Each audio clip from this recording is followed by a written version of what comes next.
Alors, bonjour à toutes et à tous. Bonjour à tout le Bonjour. monde. Est-ce que vous nous entendez bien? Est-ce que ça fonctionne? Première étape. Oui, Oui, très bien. parfait. Avec un oui enthousiaste, oui. Donc on est en train de faire rentrer donc l'ensemble des personnes inscrites. Vous remercier de votre présence et vous souhaiter la bienvenue. Donc on a eu plusieurs étapes sur la présentation de nos nouvelles missions de certification au sein de la PAP, en lien avec l'expertise à la fois que portent les formateurs et que développent les apprenants. Et l'objectif aujourd'hui, ça va être de faire le focus sur la certification facilitateur d'apprentissage qui, du coup, se base dans sa genèse sur une expertise qui a été développée en APP, mais qui intéresse en fait l'ensemble des acteurs amenés à accompagner et à former des publics de plus en plus diversifiés, de plus en plus hétérogènes, et sur lesquels, ben, du coup, il y a une posture et des compétences complémentaires à la j'allais dire, simple pédagogie classique qui sont à développer et sur lesquels, voilà, on peut désormais partager l'expertise et reconnaître les personnes en capacité de répondre à l'ensemble de ces enjeux. Donc, vous signalez que ce webinaire est enregistré et qu'au terme de nos échanges et de cette présentation, on vous enverra à la fois la présentation et un lien vers le webinaire. L'objectif étant de vous outiller aussi, si vous avez besoin d'échanger avec des partenaires, des collègues, etc., que vous ayez un maximum d'informations. Et évidemment, on se tient à votre disposition pour tout renseignement complémentaire. Voilà ce que je voulais partager avec vous pour commencer. On aura 2 temps d'échange et de questions-réponses qui sont formalisés, mais ça n'empêche pas, bien entendu, via le chat et les conversations, de pouvoir lister un petit peu vos questionnements. Et comme ça, voilà, on pourra répondre au plus près. Et lors de cette présentation, vous signalez également que on va animer, donc Isabelle et moi-même, cette présentation, mais on va bénéficier de l'expertise et des témoignages de ceux qui vont faire la qualité du parcours qu'on va vous proposer, et aussi des partenaires qui ont apporté leur soutien. Pour ceux qui sont dans la salle, j'allais dire, voilà, je leur fais un petit clin d'œil et leurs retours seront les bienvenus. Voilà, j'ai fini l'épisode de teasing. Donc, je vous propose qu'on commence tranquillement. Il est 10h04. Et donc, n'hésitez pas. Oui, la salle numérique, oui, tout à fait, Jean. Donc, n'hésitez pas voilà, à partager vos commentaires et vos remarques déjà dans le chat, de façon à ce qu'on puisse après rebondir dessus. Donc, on est sur une certification inscrite au répertoire spécifique. Et lorsqu'on a réfléchi à une accroche pour rendre visible ce qui était validé derrière, est-ce que ça mettait en lumière, parce qu'une certification sert à mettre en lumière des compétences, on a résumé ainsi: c'est une certification pour valoriser des postures pédagogiques, renforçant des dynamiques d'inclusion et de qualité de l'accompagnement. Donc voilà, un petit peu la thématique sur laquelle on va travailler aujourd'hui avec vous. Donc si on passe au slide suivant. Voilà, c'est un slide qui prend un peu la photographie de ce que l'on met derrière. Et pourquoi aujourd'hui on est en capacité à la PAP de proposer à l'ensemble des acteurs de l'accompagnement et de la formation une certification. Alors, ça part d'un questionnement qu'on a eu déjà en interne, c'est-à-dire que on est dans une démarche qui reconnaît les organismes de formation qui proposent la pédagogie, APP, le label APP. On a travaillé beaucoup sur la reconnaissance de ce que les apprenants développaient comme compétences lorsqu'ils passaient en APP, avec la certification donc sur apprendre à apprendre, qui est également inscrite au répertoire spécifique. Mais de fait, l'expertise que propose l'organisme et dont bénéficie l'apprenant, eh bien, la charnière, c'est bien le formateur ou l'accompagnant qui est porteur de cette expertise et qui la fait rayonner dans la reconnaissance de sa structure comme dans la pédagogie qu'il propose aux personnes accompagnées.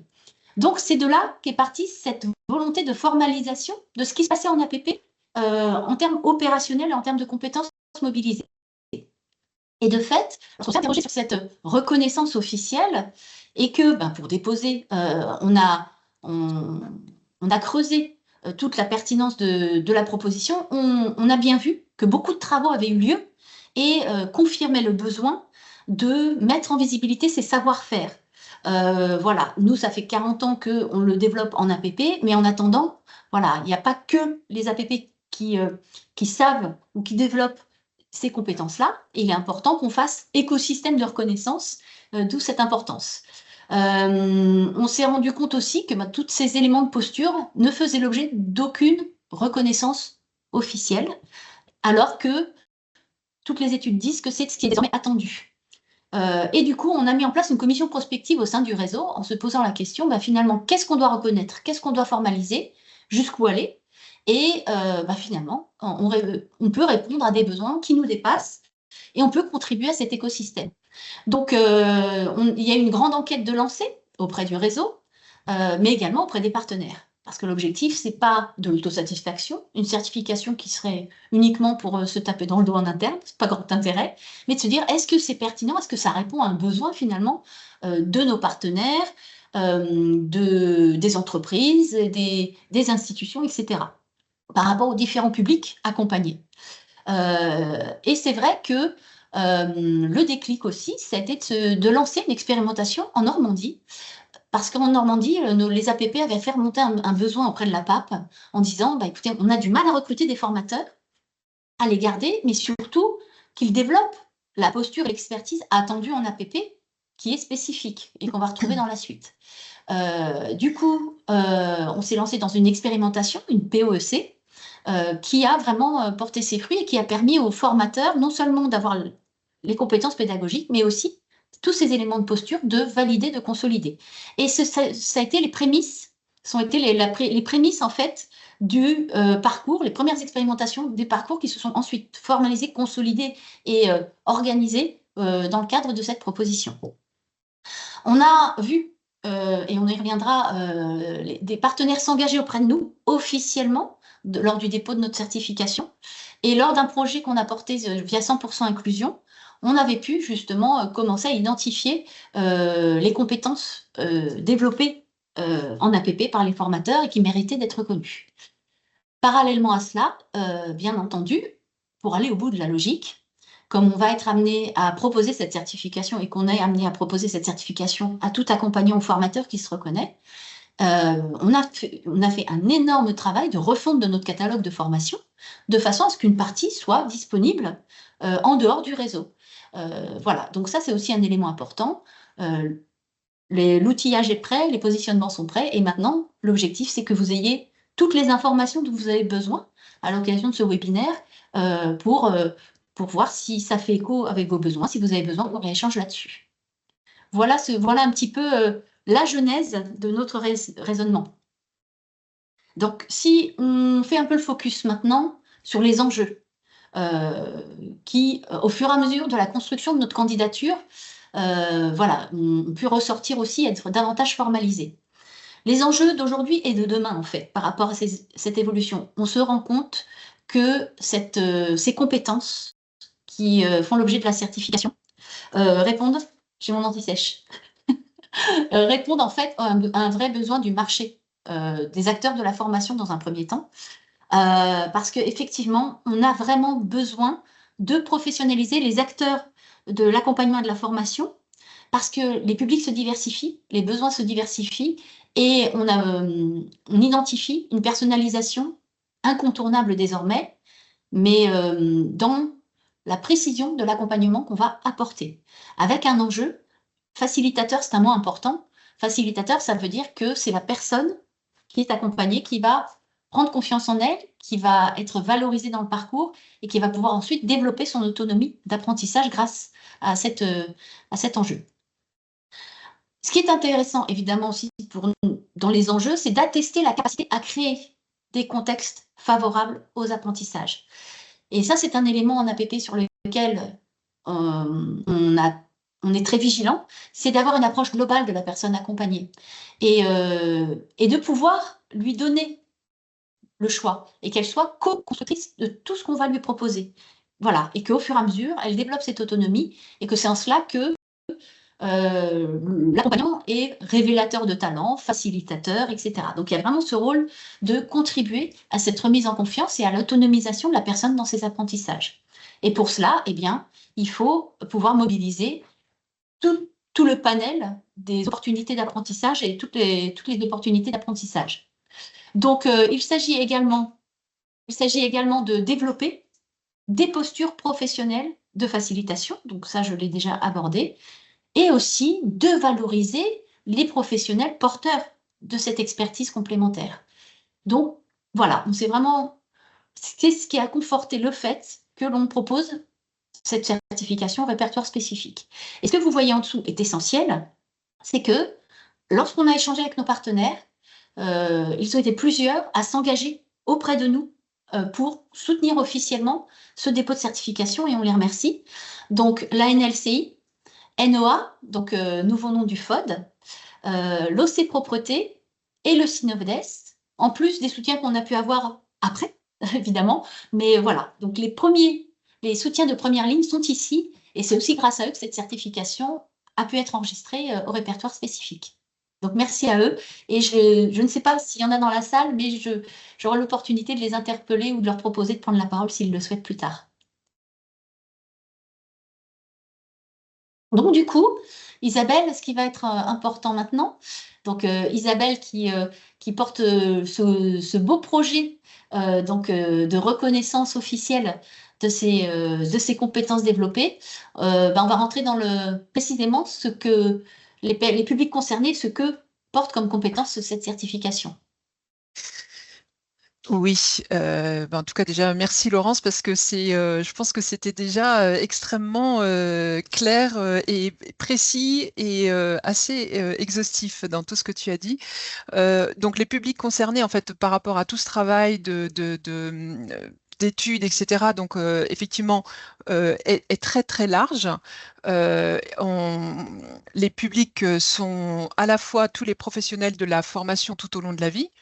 Mais ce sont également, on s'est rendu compte dans nos études, dans nos approches, par rapport aux besoins qui étaient identifiés dans le cadre du réseau APP, que le réseau APP fait de plus en plus appel notamment à des conseillers en insertion professionnelle, etc.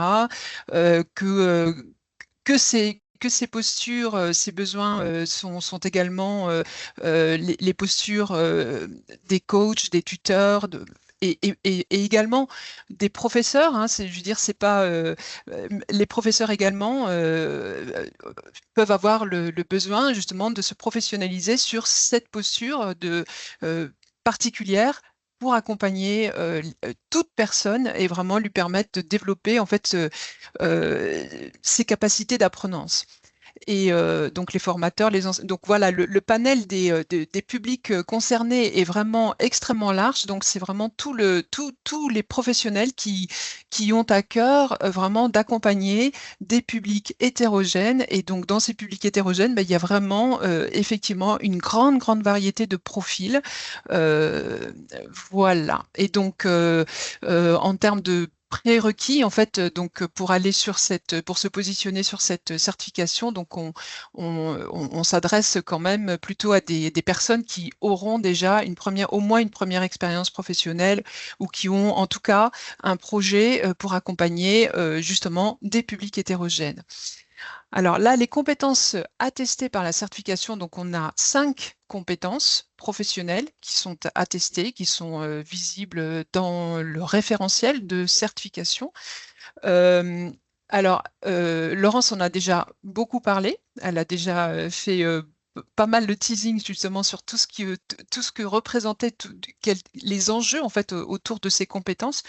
Disons, ce qu'on peut dire, c'est que effectivement, ces compétences, alors, on s'adresse à des formateurs pour beaucoup, mais n'empêche qu'on on ne parle pas des compétences des formateurs au sens on va dire, les compétences techniques des formateurs. Là, on est vraiment sur tout ce qui est justement du soft au niveau des compétences pédagogiques pour effectivement être dans une approche globale, vraiment apporter un accompagnement personnalisé très favorable justement au développement de l'apprenance de chacun, mais également être dans la gestion des relations entre les apprenants, vraiment être sur la construction d'une synergie apprenante au sein de collectifs hétérogènes, mais également ça se passe aussi au niveau de l'équipe. Comment on favorise tout ça? Ça se passe aussi au niveau de l'équipe pédagogique au sein d'un organisme ou au sein d'une entreprise.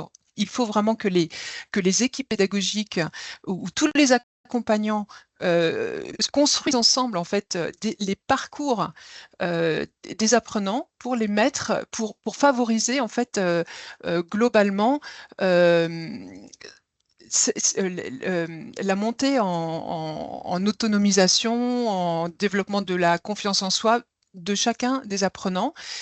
Et puis, donc là, ce qui est également la cinquième compétence en lien avec la démarche réflexive, ça pour nous, c'est central. En fait, c'est vraiment, on va même dire que c'est vraiment le pilier pour toutes les autres compétences. C'est vraiment que les professionnels développent la réflexivité, qui est une compétence en soi, et également qui développe toutes les connaissances des outils en fait de la didactique professionnelle, également permettant de mettre en place des actions aussi en situation, des actions de formation en situation de travail, repérer les situations emblématiques, mais également être vraiment sur sa propre analyse de pratique dans une recherche de développement continu, d'amélioration continue de ces pratiques. Voilà, on va passer à la suite. Je te redonne la parole, Laurence. Merci Isabelle. Ce qui était important par rapport à ces 5 compétences, c'est de voir comment ça fait écho auprès des professionnels. Donc, on s'est tourné on s'est tourné vers l'ensemble des acteurs qui sont impactés par cette proposition de reconnaissance. Dans le cadre de ces enquêtes, on a pu recueillir notamment le témoignage de Francine, donc, qui est directrice adjointe de l'EDEC, qui est apporteur de nombreux APP. Et on a posé la question, finalement, en tant que responsable d'organisme de formation, qu'apporte cette proposition de certification? Donc là, je reprends vraiment son verbatim, mettre l'apprenant au centre de nos préoccupations, sa personne, ses expériences et ses attentes, individualiser le parcours et personnaliser l'accompagnement. En fait, là, c'est vraiment une synthèse de la valeur ajoutée que présente cette certification, à la fois pour les personnes accompagnées, mais également tout le volet que cela peut représenter de sécurisation des parcours, et j'y reviendrai, auprès des employeurs, financeurs, prescripteurs. Voilà, on est sur des publics de plus en plus hétérogènes, et notamment sur les publics dits vulnérables ou fragilisés. Il y a des compétences à reconnaître, des compétences à développer, et là, il faut que le formateur ait la posture qui permet d'être révélateur de ces compétences-là, et une posture d'écoute bienveillante, mais émancipatrice également.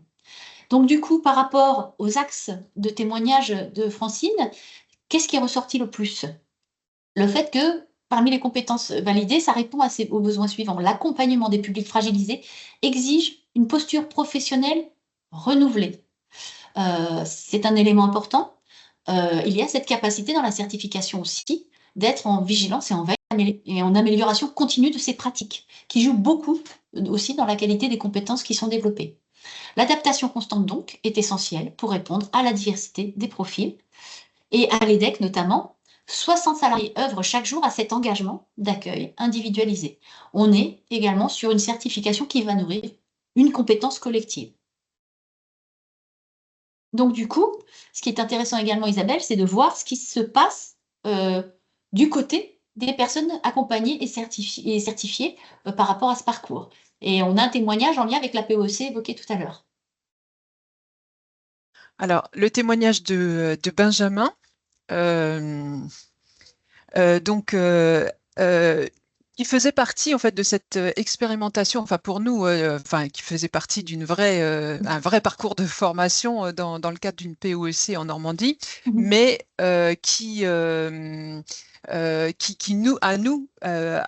nous a aidé vraiment à confirmer donc le besoin de ce projet de certification et de sa complémentarité en lien justement avec ce qui existait dans le marché de la formation professionnelle continue, et donc en l'occurrence en lien avec le FPA, le titre RNCP de l'AFPA, parce que justement, Benjamin, en arrivant, en étant recruté sur cette POEC, en fait, venait juste de terminer en fait son titre, venait d'obtenir son titre FPA.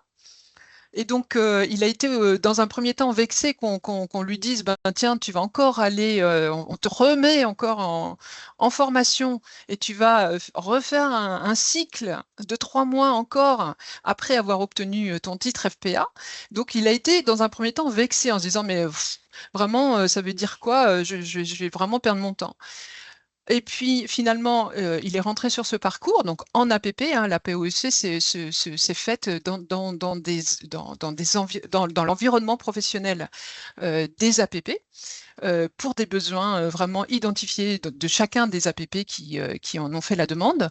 Et là, il a fini par comprendre quelle était la dimension supplémentaire, on pourrait parler de supplément d'âme, de ce qui se passe entre effectivement quand on apprend les éléments techniques, en fait, vraiment pour faire effectivement faire de l'ingénierie pédagogique, etc. Donc, il y a tout un tas effectivement, de savoir professionnel à avoir à ce niveau-là, et c'est absolument essentiel.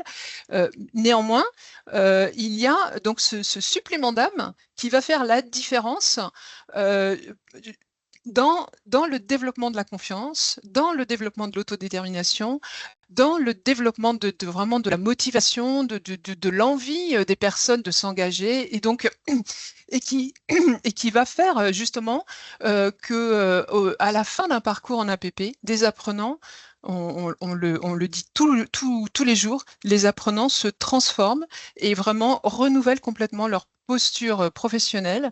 Et ça, c'est vraiment l'impact d'un parcours en APP, mais c'est un impact dans un parcours en APP du fait justement de ces postures très spécifiques développées par les formateurs en APP qui travaillent en fait dans des environnements ouverts en entrée-sortie permanente, etc.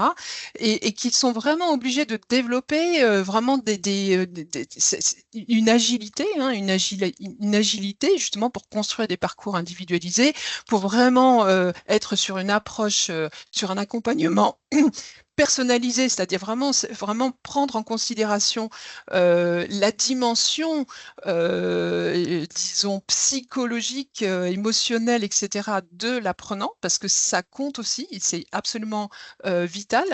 Euh, euh, et donc leur permettre de s'engager,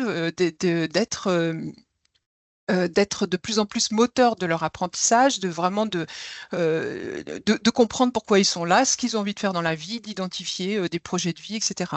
Et donc, l'apport de la PEC, nous dit Benjamin, donc au départ, il a été vexé hein, de devoir accepter un nouveau challenge de 3 mois après l'obtention de son titre FPA, vexé car il se voyait perdre son temps, mais finalement, la PEC m'a permis de me réaliser pleinement et de devenir le formateur que je voulais être. Finalement, je ne suis plus vexé, mais reconnaissant.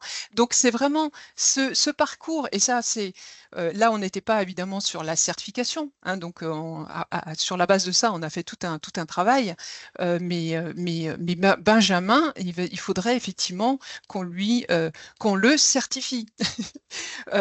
Et en tout cas, il témoigne ici que il y a vraiment que ce parcours, un parcours certifiant sur cette certification, va apporter ce résultat-là sur les formateurs de transformation et de, de valeur ajoutée réellement, de reconnaissance de soi-même et de reconnaissance d'être connu. Voilà ce que je pourrais dire. Alors, Merci Isabelle. Donc là, on a vu vraiment les deux facettes qui font les compétences développées et les attendues. Attends, Laurence, Oui. Chantal voulait rajouter quelque chose. Oui, en Oui. fait, je pense que tu viens de répondre à une question qui a été posée par Jerry Brandon et relayée, likée à plusieurs reprises. Quelle différence entre le parcours qu'on propose Attends, pour... Chantal, là pour le moment, on va pas passer aux questions maintenant, hein, on va passer aux questions quand on fera une pause.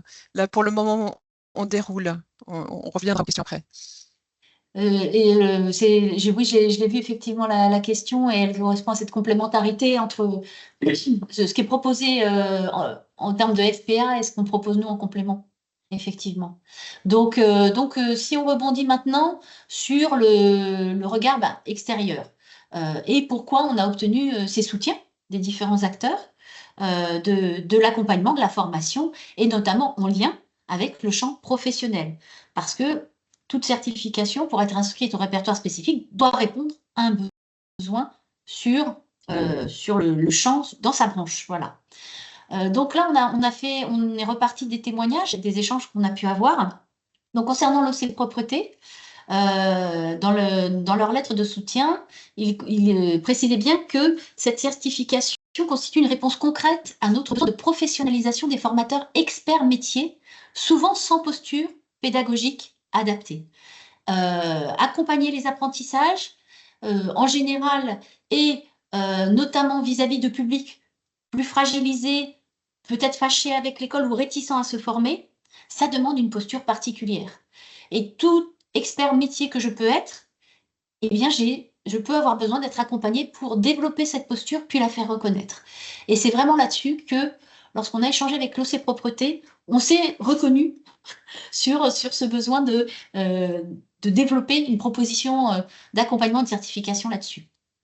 Concernant NOA, alors NOA, c'est le nouveau nom de baptême depuis bientôt un an maintenant, je crois, du FOD, dont on est membre fondateur, et qui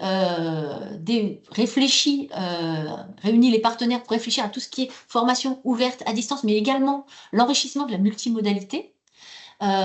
Et qui, dans son soutien, parlait de l'expertise historique et innovante de la PAP et d'une certification qui s'inscrit dans une dynamique de personnalisation et de qualité des environnements numériques. C'est un élément qui est central également dans la qualité de l'accompagnement qui va être proposé aux apprenants, aussi grâce aux compétences certifiées et développées par les formateurs et les accompagnants pédagogiques. Ensuite, un autre extrait que partageait la NLCI et donc le SINOVDES. Donc, c'est le fait que les compétences visées sont cruciales pour l'autonomie des publics en situation d'illettrisme, d'illectronisme, mais également les primo-arrivants. C'est une certification qui fait écho à l'étude, effectivement, de la NLCI sur les besoins non couverts en termes de compétences pédagogiques. Voilà, on est sur des publics qui ont beaucoup de compétences à faire reconnaître, mais qui, pour cela, ont besoin d'une posture spécifique de la personne qui va les accompagner dans leur parcours. Et là, on a vu un témoignage de directrice d'organisme de formation, d'une personne donc qui est susceptible d'être certifiée facilitateur et des différents soutiens.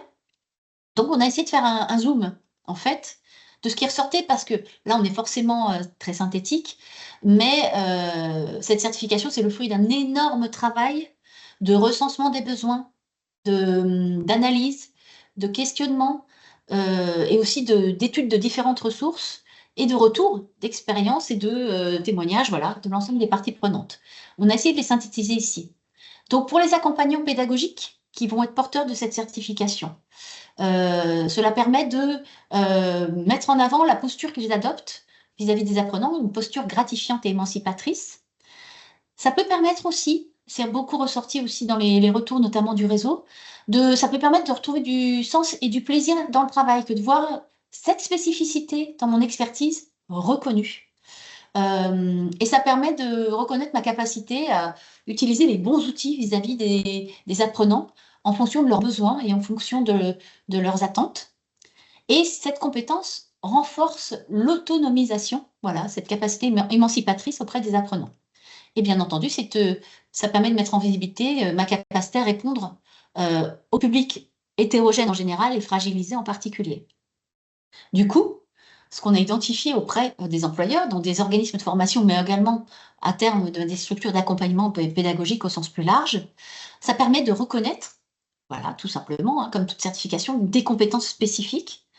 Ça permet du coup également de fidéliser les équipes et de garantir une meilleure réponse, à la fois face à la diversité des publics, mais moi en tant qu'OF, une meilleure réponse aux besoins de mes partenaires et de mes clients. C'est une garantie que je peux apporter à mes partenaires en disant, dans mon équipe, j'ai X formateurs, X accompagnants pédagogiques, donc, dont je peux vous garantir l'expertise, non seulement parce que, par exemple, je suis APP ou pas, mais voilà, mais parce qu'ils sont porteurs d'une certification qui acte bien des compétences qu'ils peuvent proposer.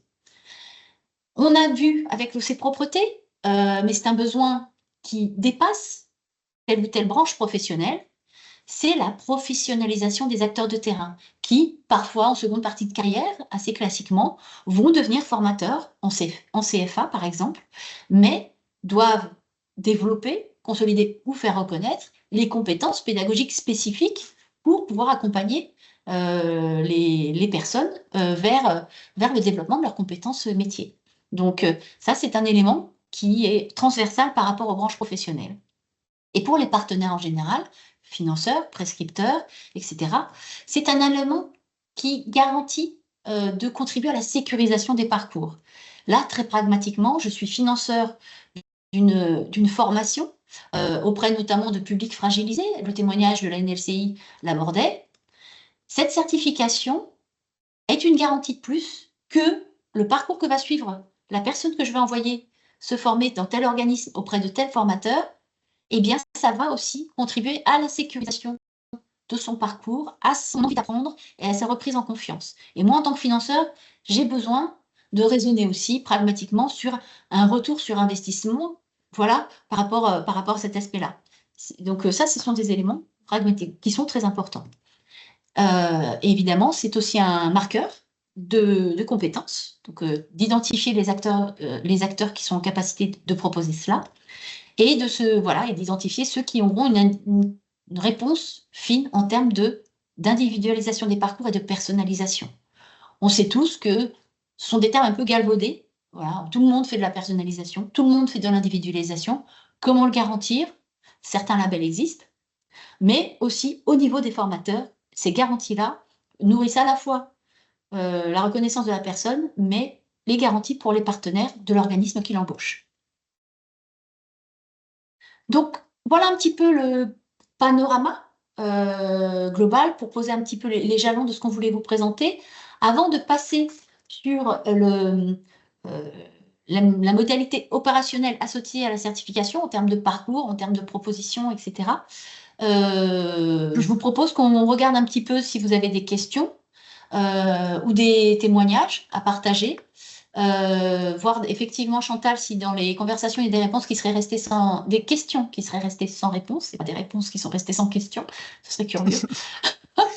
Donc voilà, donc est-ce qu'il y a des questions, des commentaires, des témoignages?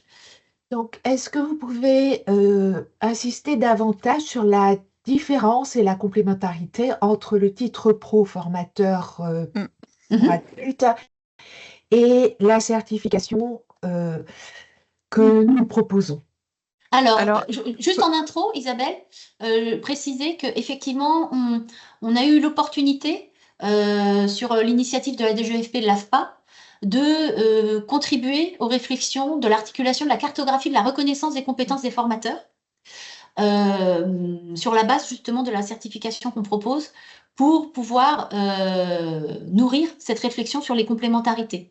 Voilà, donc ça c'est un élément effectivement important. Alors, en fait, moi, je ne vais pas répondre là, parce qu'en fait, on va y répondre largement par la suite. Voilà, il faut vraiment, voilà, la progression va être intéressante et va largement contribuer à répondre à cette question en particulier.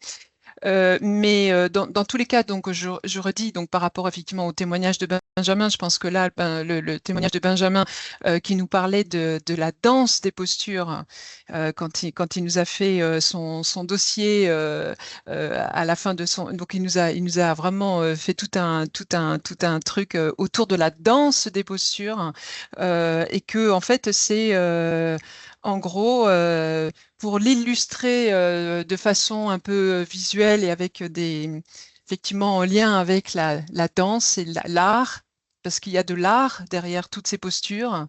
Mais je fais du teasing aussi parce que nous avons Myrna et Patricia qui sont là et qui vont nous en parler. Mais il y a bien de l'art mis en place, de l'art d'accompagner et la référence à la danse, c'est notamment effectivement quand on danse, on est bien obligé de s'adapter, d'écouter l'autre, voilà, il y a tout un langage, il y a tout un langage informel, toutes des sensations, etc., qu'il faut sentir, qu'il faut apprendre à sentir. Enfin, et c'est pour ça que je parle également de supplément d'âme, parce que c'est vraiment à ce niveau-là que ça se joue. Mais comme je vous disais, je n'en dis pas plus parce qu'on va largement développer cela par la suite. A priori, je n'ai pas d'autres questions pour le moment. Ok, donc alors à ce moment-là, on va continuer sur la slide suivante et du coup, effectivement, là, on va passer un peu plus concrètement à ce qu'on vous propose en termes de parcours, sachant que donc le parcours de certification pour chercher cette certification, on l'a construit en modules justement pour permettre à chacun en fait d'aller chercher et de trouver en fait exactement ce dont il avait besoin. En commençant par potentiellement une action découverte également pour ceux qui ne sauraient pas trop s'ils ont envie d'aller sur un parcours de ce type ou pas. Enfin voilà, donc il y a vraiment déjà une possibilité de découvrir et déjà de se positionner en fait déjà sur ce parcours. Ensuite, il y a rentrer sur un parcours avec un autopositionnement et un entretien avec le référent APAP, donc qui va permettre à chacun de justement de s'inscrire au module dont il a absolument besoin. Et donc, on ne vous propose pas un parcours figé, on vous propose vraiment un parcours modulaire qui sera en lien avec votre expérience. Si vous savez déjà faire une partie, si vous avez déjà une partie des compétences que vous savez l'analyser, l'expliciter dans le cadre des situations vécues, on ne va pas vous dire si, il faut quand même que vous fassiez le parcours de formation. Non, on va récupérer votre expérience. Et donc, vous allez pouvoir expliciter cela dans le cadre de votre dossier de la certification. Et ça, on y reviendra aussi après. Donc, un parcours pour devenir facilitateur d'apprentissage pour des publics hétérogènes peut varier de 18 heures à 165 heures. Donc, sachant que vous allez donc vous positionner sur des modules de formation en lien avec les 5 compétences dont on vous a déjà parlé. Et donc, sur la slide suivante. Juste pour rebondir, Oui. parce que ce qui est important ici, c'est que en fait, on est sur une certification pour lesquelles on décline, et c'est marrant parce que c'est marqué dans le chat, mais je voulais intervenir là-dessus, donc je le dis quand même, Jean et Patricia. En fait, on a à cœur aussi, en tant qu'APAP, de respecter la démarche APP. Donc on est, nous aussi, soumis. On se soumet aussi notre cahier des charges pédagogiques en termes de posture. L'objectif, c'est de passer par la reconnaissance de ce que vous savez déjà. Voilà, alors là, il y a une petite Cléa qui remonte, mais voilà, c'est que l'objectif, c'est lors de l'autopositionnement, de voir ce que vous avez déjà en termes de compétences et d'expériences qui peuvent nourrir cette reconnaissance et de personnaliser plus finement la proposition d'accompagnement qui vous sera faite. Pourquoi de 18 à 165 heures? Parce qu'il y a des incontournables, effectivement, pour consolider. Et voilà, donc c'était un aspect aussi important que de prendre en considération toute la force du vécu de votre expérience et de vos compétences déjà développées. Alors, slide suivant. Donc là, vous voyez un petit peu à quoi correspondent tous ces modules. Donc, ils sont en lien avec les compétences du référentiel. Mais pour chacune de ces compétences, en fait, vous allez trouver 2 modules à chaque fois. Donc, 2 modules qui sont en lien avec l'individualisation des parcours ou l'art d'accompagner dans un environnement ouvert, individualisé, hétérogène. Et donc, chaque module, pourquoi 2 modules? Parce qu'en fait, il va y avoir aussi une notion de progression d'escalier pédagogique en fait à l'intérieur des 2 modules. Donc, et là, pareil, on va prendre en considération là où vous en êtes de votre expérience. Et donc, ça permet effectivement de construire avec vous un parcours vraiment sur mesure en lien avec vous et vos besoins. Donc, les compétences, donc à chaque fois, donc on va avoir des modules en lien avec l'individualisation des parcours, en lien avec la personnalisation de l'accompagnement, en lien avec l'animation des dynamiques relationnelles, en lien avec la contribution de la mutualisation en équipe, donc vraiment pour être vraiment sur l'intelligence de l'équipe au service de l'autonomie. Donc là, on est vraiment sur, on est sur un parcours global et on va faire la synergie de tous les besoins, de tous les, vraiment de la transdisciplinarité au sein d'un parcours pour un apprenant. Et on va avoir la démarche réflexive, donc la 5e compétence, mais qui en fait est celle qui est la plus centrale, hein, comme je le précisais juste avant, pour devenir un praticien réflexif.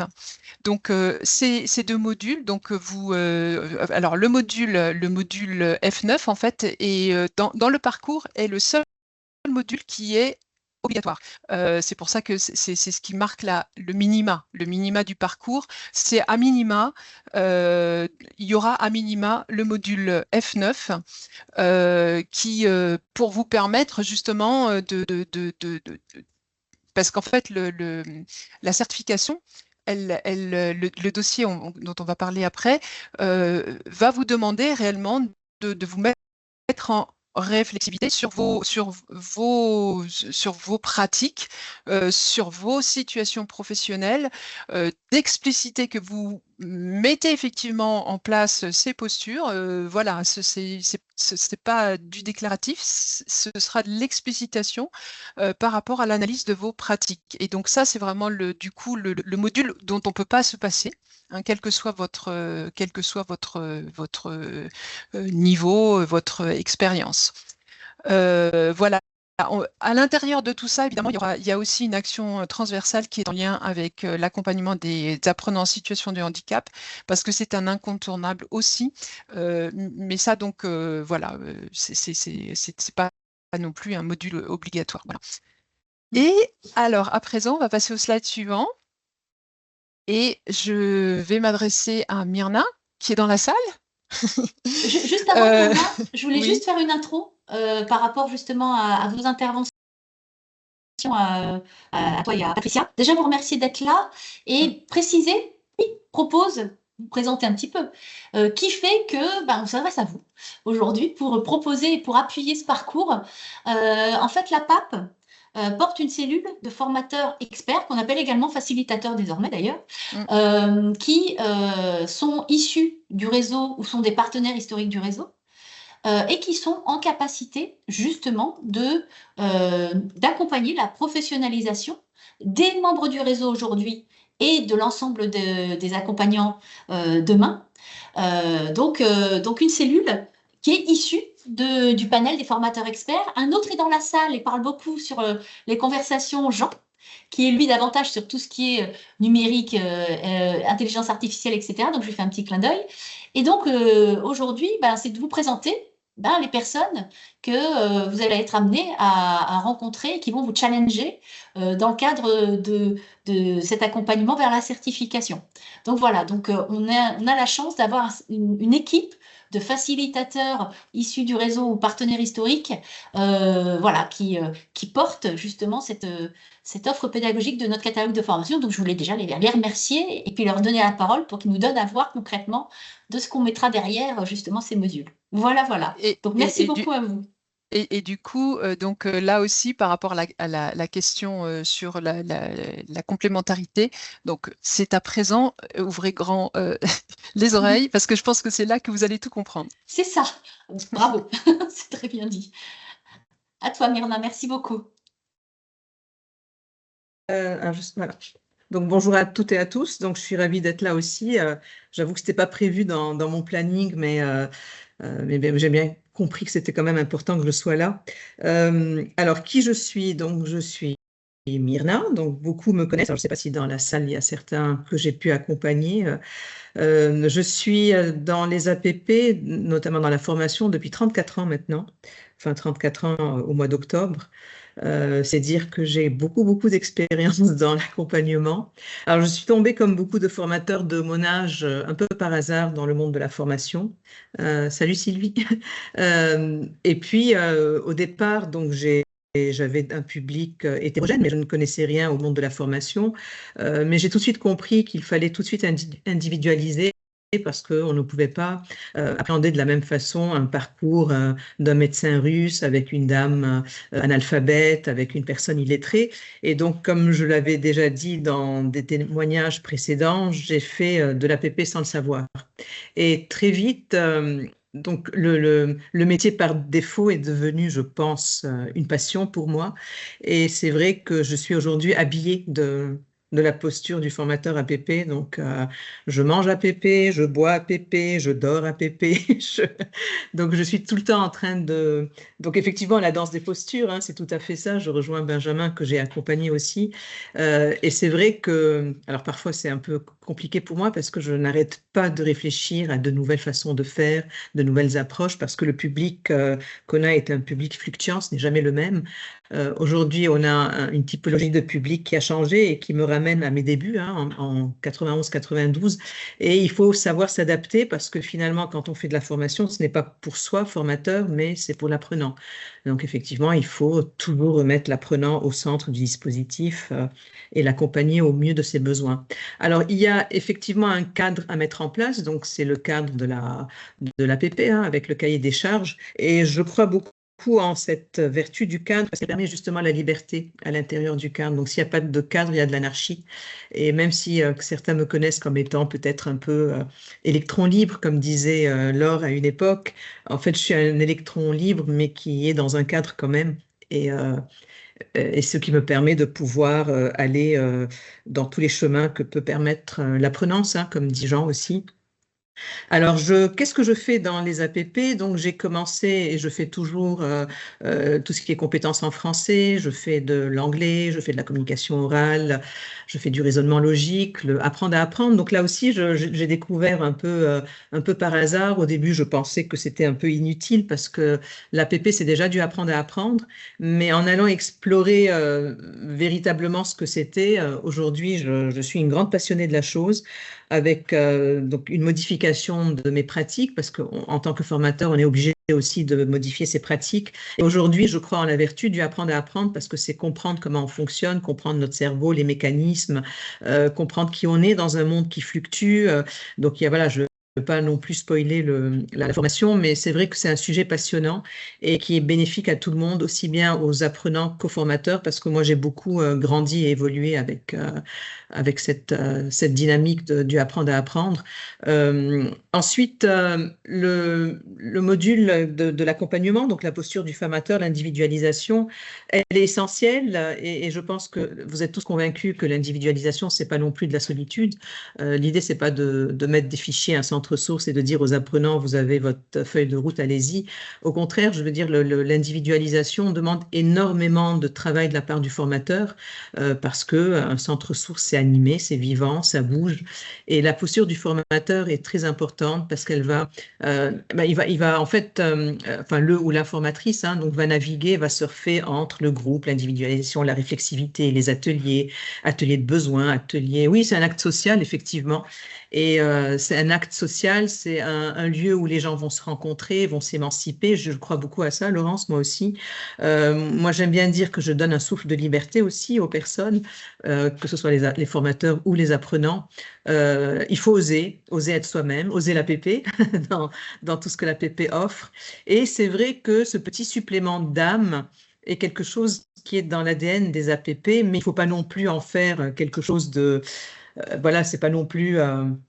on n'est pas dans le chakra, machin. Non, non, c'est quand même une posture professionnelle. Et moi, j'insiste, même s'il y a ce supplément d'âme, il y a une véritable posture professionnelle des formateurs APP. Il y a des compétences, effectivement, pas forcément reconnues, mais il faut d'abord être un professionnel de la formation avec ce supplément d'âme, avec cette créativité. J'y crois beaucoup.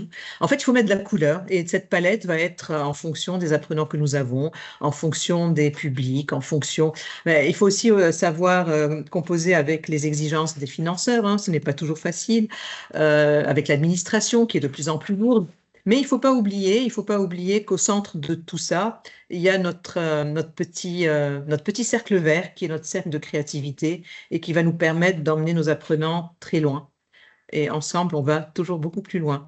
Alors, je ne sais pas si j'étais dans la thématique de ce qu'il fallait que je dise, mais je me suis laissée un peu emporter. Donc, voilà. C'est très bien, Myrna. Je pense que ton témoignage est très apprécié.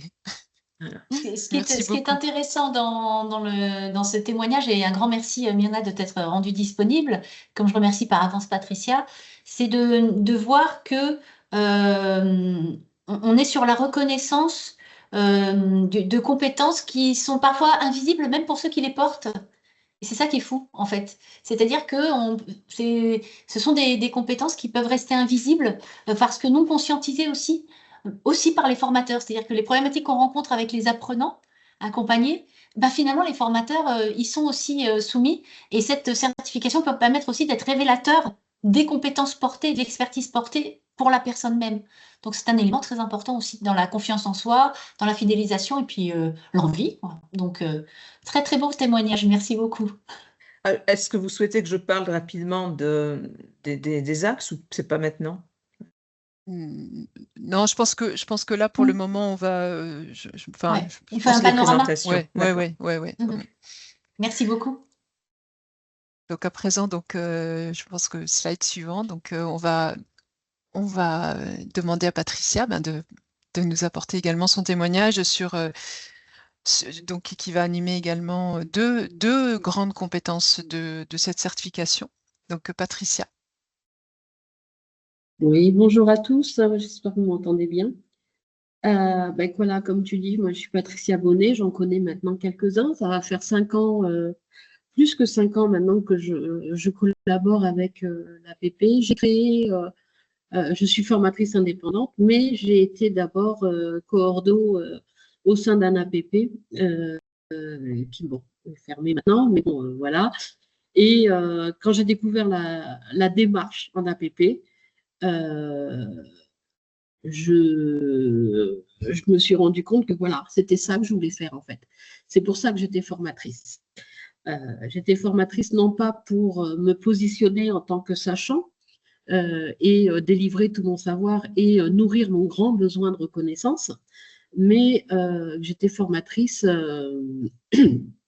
pour accompagner et pour permettre aux uns et aux autres de devenir autonomes et de grandir autant qu'ils me faisaient grandir. Donc, j'ai toujours tendance à dire que ma relation avec les apprenants, c'est une relation de partenariat et non pas une relation formateur-formé, apprentissage-apprenti. Et lorsque je suis rentrée en APP, en fait, j'ai découvert aussi toute cette histoire de posture où j'ai énormément travaillé. D'ailleurs, j'en profite aujourd'hui pour remercier Isabelle et Chantal qui ont fait ce travail de réflexivité pour comprendre un peu comment je fonctionnais. Et voilà, apprenant et appreneur, on est d'accord. Apprenant et apprenant, parce qu'en fait, Jean, je suis convaincue que j'apprends des apprenants autant que je leur apporte et qu'ils apprennent de ce que je peux leur donner. Donc, on va dire une relation apprenant-apprenant ou voilà, apprenant-apprenant. Donc, cette certification, moi, je sais que j'ai été ravie de pouvoir travailler avec toute l'équipe de la PAP dessus, avec Jean, avec Myrna, parce que c'est une certification qui va ouvrir le monde de la pédagogie et qui va permettre à tout le monde de découvrir comment dire, cette relation apprenant-apprenant. Aujourd'hui, transmettre, ça suffit plus. En fait, de toute manière, même transmettre, ça, j'irais presque, ça servira à rien, puisque n'importe qui peut aller sur Internet et puis trouver les informations et les connaissances. Par contre, savoir qu'est-ce qu'on fait de ce qu'on a trouvé sur Internet ou avec ChatGPT, ben ça, tout le monde n'est pas en capacité de le faire. Donc, je pense que notre rôle de demain, en tant que formateur, ce sera d'accompagner les apprenants à s'approprier ces savoirs et à en faire quelque chose de positif et de bien. Et je pense que la certification de facilitateur d'apprentissage va permettre ce genre de choses. C'est une formation, une certification qui va structurer une posture engagée, donc la fameuse danse de posture, donc en fait les postures engagées, collaboratives, adaptées à des publics hétérogènes. Elle va professionnaliser ce que beaucoup d'entre nous font déjà, mais sans cadre. Donc là, on va permettre d'avoir un cadre. Donc je pense que si on veut que nos pratiques évoluent, c'est sur cette certification qu'il faut aller. Elle est complémentaire avec le titre FPA. Je suis jury FPA, je suis formatrice FPA, à chaque fois, surtout en tant que jury, je m'aperçois qu'il me manque toujours un petit quelque chose, et ce petit quelque chose, c'est la posture de facilitateur, c'est la petite étincelle, et c'est la vie qu'on donne lorsqu'on est formateur en APP. Voilà. Super, merci beaucoup Patricia. Avec plaisir. Alors, là, donc, Sylvain Rousseau, malheureusement, n'est pas parmi nous aujourd'hui, donc il s'en est excusé, il n'a pas pu se rendre disponible, mais donc Sylvain Rousseau fait partie également de l'équipe pédagogique de cette certification, et c'est lui, en tout cas pour cette première promo, qui va prendre en charge justement la compétence en lien avec la démarche réflexive. Hein. Sylvain Rousseau est également fait partie du pôle des facilitateurs de la PAP. Il est responsable de projet à l'APP de Dieppe et il accompagne les professionnels dans leur développement et leur réflexion continue pour renforcer leur posture.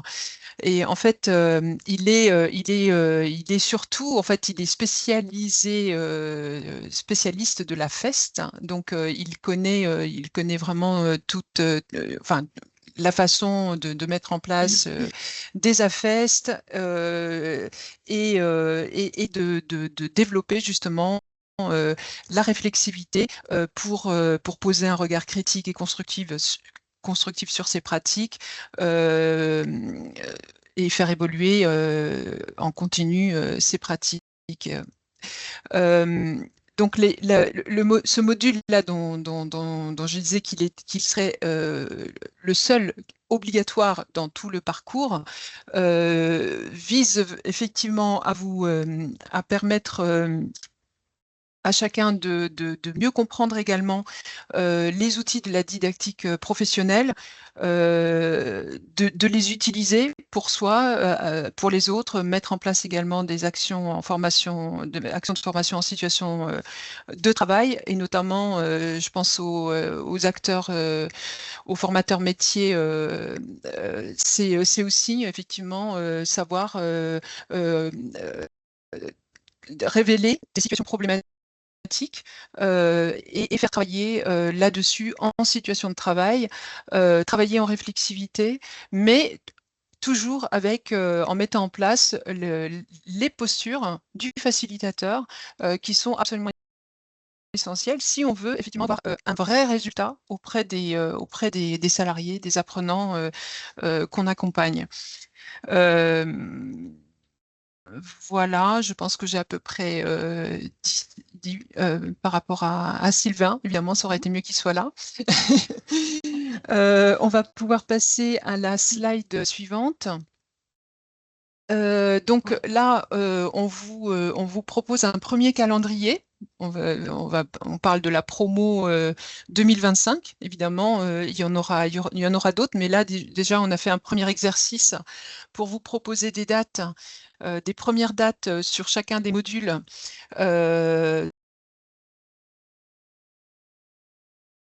Trouver les animateurs qui vont animer chacun de ces modules, en vous proposant notamment des premières dates sur 2 actions découvertes, pour justement voir si c'est ce parcours certifiant, si c'est effectivement ce qui vous intéresse ou pas. Donc, un premier module découverte sur le facilitateur d'apprentissage, clés de lecture et repères. Donc là, il y a 2 dates qui vous sont proposées en juin et en août, donc avec Patricia, et l'autre vraiment autour de l'apprendre à apprendre, dont a également beaucoup parlé Myrna, qui est effectivement quelque chose d'absolument clé. Et là, donc Myrna vous propose de faire une première découverte en juillet avec elle là-dessus, donc ce qui pourrait vous permettre effectivement aussi peut-être de mieux comprendre en quoi consisterait ce parcours du facilitateur. Voilà. Ensuite, on vous propose donc des dates et pour 2025. On va pouvoir passer à la slide suivante. Juste Ah, oui. sur cette slide-là, si tu peux remonter, Ousmane. Voilà. Des éléments aussi à avoir en tête, c'est que, évidemment, sur le module du parcours certifiant, où il y aura l'auto-positionnement qui fera aussi la nature des préconisations de ce qui va vous concerner dans la professionnalisation, concerner vos équipes. Et un autre élément, c'est que là, on est sur un premier catalogue, une première proposition de session identifiée.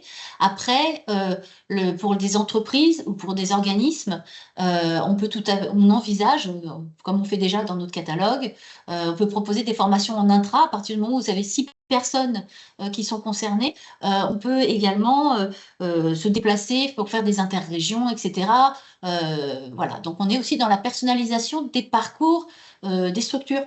Voilà, on personnalise aussi, non seulement du point de vue des apprenants, mais aussi des partenaires, selon les besoins. Donc, ne pas hésiter à venir vers nous sur ces aspects-là.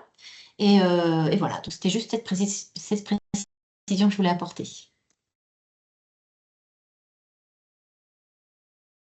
Du coup, je garde la main.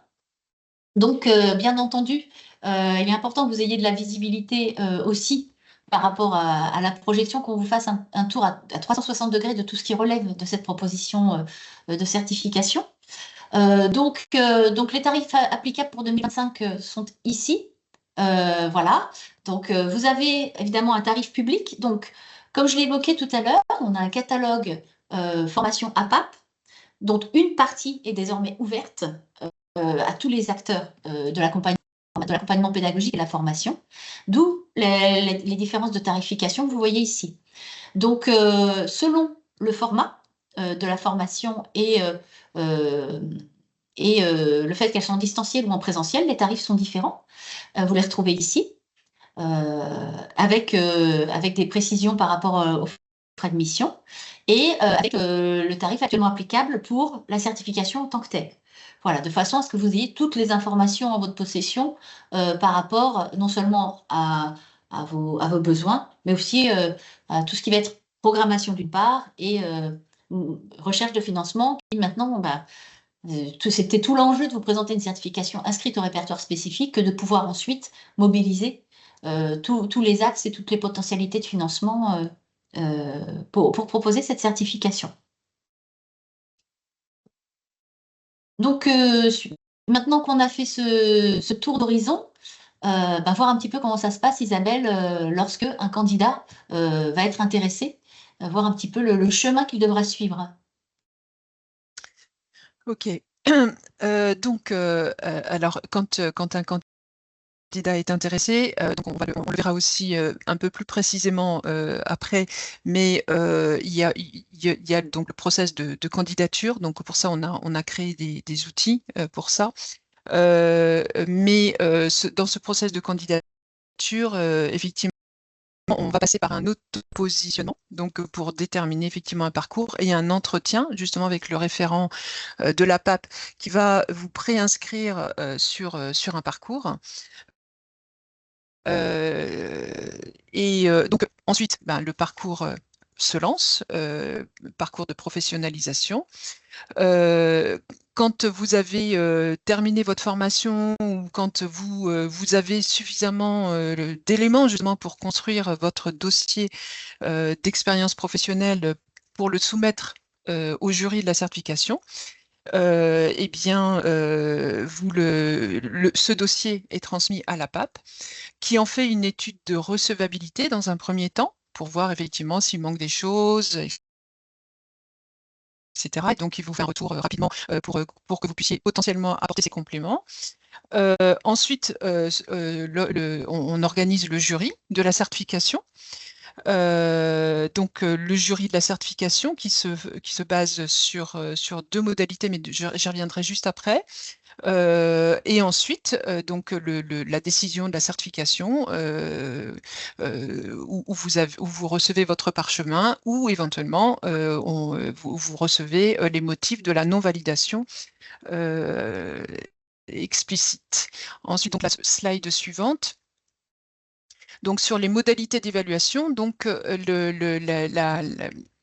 la certification est obtenue pour les 5 compétences professionnelles et sur la base de 2 modalités. Donc une première modalité, c'est un dossier d'expérience professionnelle, le DEP, donc dans lequel vous allez apporter l'explicitation de vos pratiques. Donc c'est vraiment un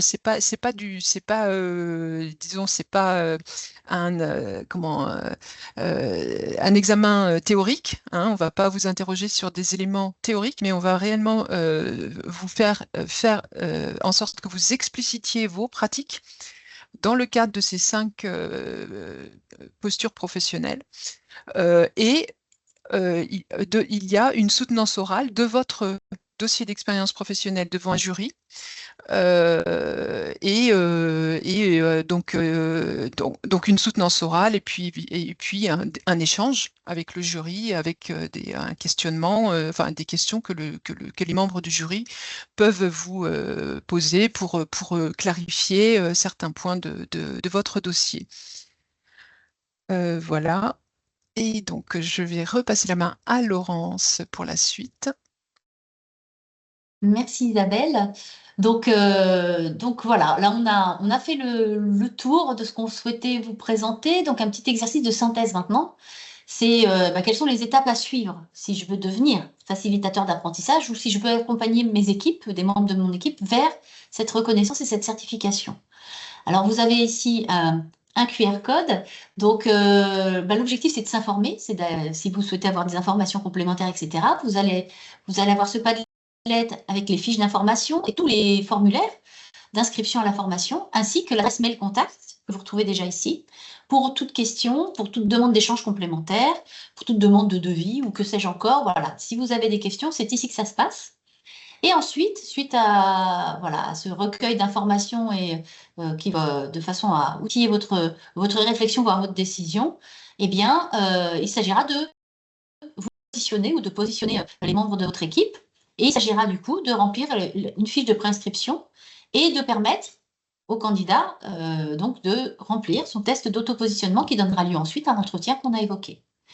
Et le prescripteur, le financeur, aura évidemment en parallèle le dossier administratif à renseigner, notamment pour les modalités de financement et pour justifier effectivement auprès des financeurs externes potentiels. Et l'étape suivante, bien entendu, on s'est informé, on a fait le test, on a eu l'entretien, on construit désormais le parcours avec la PAP. Et là, un conseiller de la PAP reprend contact avec la personne de façon à pouvoir avoir cet échange qui va compléter l'autopositionnement et pouvoir faire une proposition de parcours sur laquelle la personne pourra se projeter. Voilà. Et suite à cela, un devis est envoyé au prescripteur ou au financeur et le parcours démarre des validations. Et comme on l'évoquait tout à l'heure, soit sur la base du calendrier qui est proposé, soit selon les besoins, en intra au sein de votre structure, soit voilà, dans un collectif que vous avez déjà préidentifié sur votre territoire, par exemple. Tout est possible. Voilà, on a un enjeu de respecter les engagements APP qui sont également ceux de la PAP, de personnaliser les parcours. Et c'est vrai que voilà, on est sur cette dynamique de pouvoir répondre au plus vite aux besoins et de pouvoir construire avec vous. Donc voilà un petit peu la photographie sur laquelle on souhaitait finaliser ces échanges pour boucler la boucle. Et voilà, vous repasser la parole, voir si vous avez des questions, voir si est-ce que ça fait bien écho à des besoins que vous avez aussi très clairement. Voilà, donc de voir si ça fait écho par rapport à ce que nous on avait identifié. Par rapport à vous, et si vous avez des questions complémentaires ou des besoins d'approfondissement, on vous répondra avec grand plaisir. Donc, je précise sur le Padlet, donc se trouvent effectivement tous les formulaires et vous retrouvez, vous allez retrouver également le PDF de cette présentation d'aujourd'hui. Vous allez le retrouver également sur le Padlet. Vous allez retrouver également la fiche de la certification. Et vous allez aussi retrouver ce premier calendrier de la formation. Voilà, vraiment tous les éléments. Vous allez avoir le récapitulatif réellement de tout ce dont vous avez besoin sur le Padlet et pour procéder à votre préinscription. Et je précise que donc au moment de la co-construction du parcours avec le référent de la PAP, c'est le référent qui vous préinscrit sur votre parcours. Tout à fait. Tout à fait. Est-ce qu'il y a des questions, des commentaires, des réactions par rapport à ce qu'on a pu vous présenter aujourd'hui? Alors, j'ai une question. Au final, est-ce que la certification s'adresse ou pas à des formateurs débutants, mais formateurs métiers? Alors, c'est l'auto-positionnement qui va faire effectivement les précisions apportées sur les modalités de parcours. Mais tout à fait. Tout à fait. Ouais, oui, c'est ouvert. Les formateurs métiers sont formateurs. En particulier, oui, c'est-à-dire que disons que là, on rentre sur le projet. En fait, un parcours, ça va être un projet. C'est un projet. J'ai le projet effectivement de me professionnaliser en tant que facilitateur ou de confirmer mes pratiques pédagogiques de facilitateur. C'est-à-dire, il y a vraiment les deux. C'est-à-dire que c'est pour ça qu'on précise que le dossier d'expérience professionnelle est basé sur l'explicitation de vos pratiques. Donc, cette explicitation, soit elle est déjà existante, les pratiques, les situations de travail sont déjà existantes et vous allez devoir faire un travail d'explicitation de cela, ou vous avez besoin effectivement de vous professionnaliser sur ces pratiques et vous allez construire de l'expérience au moment du parcours de formation. Et par contre, là l'importance, c'est d'avoir le projet de développer ces postures. Il y a un autre élément qui est important aussi, qui me permet de rebondir, c'est par rapport à ce qu'elle dit Myrna et ce que nous, on voit dans le réseau. Dans le réseau, on a des structures qui portaient un périmètre APP et qui ont été vers la double labellisation, et dont des CFA. Et dans les CFA, on avait des formateurs métiers qui disaient « Moi, la démarche APP, la démarche pédagogique, et notamment APP, je ne connais pas, ça ne me parle pas. » Et lorsqu'on les a vus en situation, là je rebondis avec ce que disait Myrna, c'est qu'en fait, ils étaient déjà pédagogues sans le savoir. Lorsqu'on est, par exemple, moi c'était un exemple en pâtisserie que j'avais en tête, un formateur métier qui disait non, moi la pédagogie c'est pas mon truc, moi c'est le métier. Mais en fait, qu'est-ce qu'il fait? Il anime un collectif qui travaille sur des choses très différentes, un qui fait des croissants, l'autre qui fait des tartes aux pommes, etc. Il les questionne, il les oriente, il les encourage, il leur fait prendre conscience de leurs compétences, et en fait, il était complètement dans les clous d'une grande partie des compétences qui sont validées ici. Et c'est là que l'autopositionnement est important, et l'entretien également. L'autopositionnement ne peut pas s'autosuffire, mais l'entretien avec justement le référent APAP va être très très important pour prendre conscience de ce que l'on fait déjà. Et parmi les formateurs métiers, il y a certes ceux qui vont avoir besoin de développer cette pédagogie et d'autres qui vont avoir besoin de la faire reconnaître. Et ça, c'est vraiment un exemple qui est très très fort sur les formateurs métiers qui ont un peu peur du terme pédagogie et qui finalement la pratiquent tous les jours de façon très, très fine.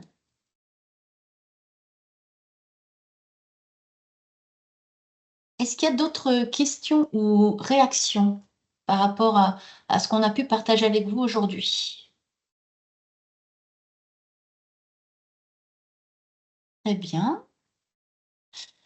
Donc du coup, suite à cela, donc on vous a expliqué là l'objectif du Padlet. Bien entendu, via, l'adresse contact qui est partagée ici, nous on se tient totalement à votre disposition et on peut aussi, un autre élément que je voulais aborder, si vous en ressentez le besoin pour vos équipes, pour vos structures, pour votre branche professionnelle, on est à votre disposition pour présenter la certification à vos équipes RH ou aux équipes pédagogiques, selon les besoins que vous identifierez. On se tient également à votre disposition sur cet aspect-là. Voilà, pour pouvoir expliquer aussi aux décideurs, prescripteurs, financeurs, pour nourrir un projet de structure, on est tout à fait à votre disposition pour pouvoir vous apporter toutes les informations nécessaires. Donc, en passant par l'adresse facilitateur. Exactement. Je précise parce que c'est Tout à vraiment fait. important pour nous Oui, qu'on centralise. voilà, qu'on centralise tous les besoins, les questions, Oui. etc.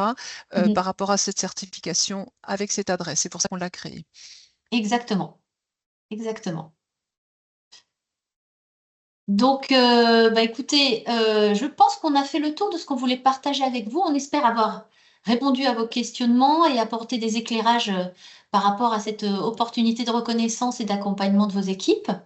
Donc, pour la suite, nous, on vous tient informé, évidemment, des Alors, différents événements aussi que l'on va pouvoir porter. Oui, ouais, Laurence, je juste comprends. je précise, donc pour redire ce que tu avais déjà dit au début, effectivement, ce webinaire est enregistré, va être transmis, ainsi que le PDF du support et également dans lequel vous seront également reprécisés le lien du Padlet, l'adresse facilitateur, etc. Et ça va être fait. En fait, on a voilà, ça va être lancé. Normalement, vous devriez recevoir ça soit ce soir, soit en tout début de semaine prochaine. Donc, vous allez recevoir ça très, très vite. Merci beaucoup pour cette précision. Écoutez, on vous remercie du temps accordé en ce vendredi matin. On espère que voilà, on peut nourrir et contribuer à vos différents projets. Et puis ça fait du bien de se projeter voilà, sur ce genre de projet qui va valoriser tout ce qui se passe dans le champ de l'accompagnement et de la formation et qui résonne particulièrement avec les besoins voilà, des personnes comme des financeurs. Donc, un grand, grand merci à vous et on se tient à votre disposition avec grand plaisir. À très, très bientôt.